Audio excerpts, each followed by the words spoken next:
கிடையாது. கர்த்தராகிய இயேசுவின் கல்லில் பணியப்பட்ட ஆலயமா?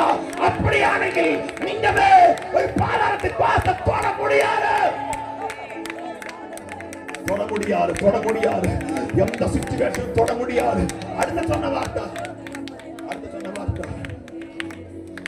நீ பூமி கட்டுனது நான் சொர்க்கத்தை கட்டுவேன். நீ பூமி அழிக்கிறது நான் சொர்க்கத்தில் அழிக்குவேன். അതിന്റെ അർത്ഥം കർത്തരായ യേശു എന്ന കല്ലിൽ മേൽ കെട്ടപ്പെട്ട നീയും ഞാനും സാധാ വ്യക്തി കിടയാറ്.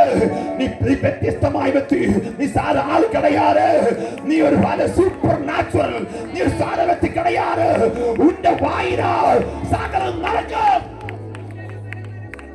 നീ ഉണ്മയായി കർത്തര പിള്ളയാണെങ്കിൽ നീ சொன்னால் അത്ഭുതം നടക്കും. നീ சொன்னால் വ്യാധികൾ മാറും.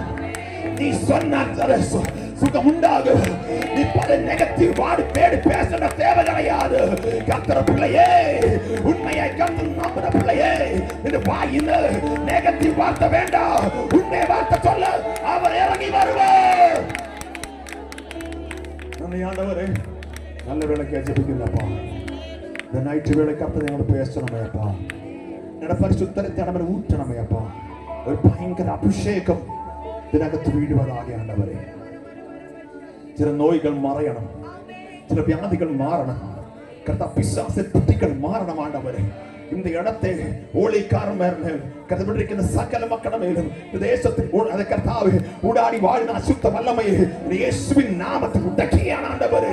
ஓலியத்துக்கு விரோதமாய், ஓலிக்காருக்கு விரோதமாய், தேவ ஜனத்தின் விரோதமாய் எழுப்பியிருந்த சகல பில்லி சர்ப்பத்தின் ஆவிகள், அந்தகார கிரியைகள், சகல அசுத்த வல்லமைகள் தேசத்தில் குடிக்கொண்டு வாழ்ந்த அசுத்த போராட்டத்தை பிதா குமார் பரிசுத்த நாமத்தில் இன்னைக்கு இடம்பெற்று வெளியே போக இயேசுவின் mighty name of Jesus.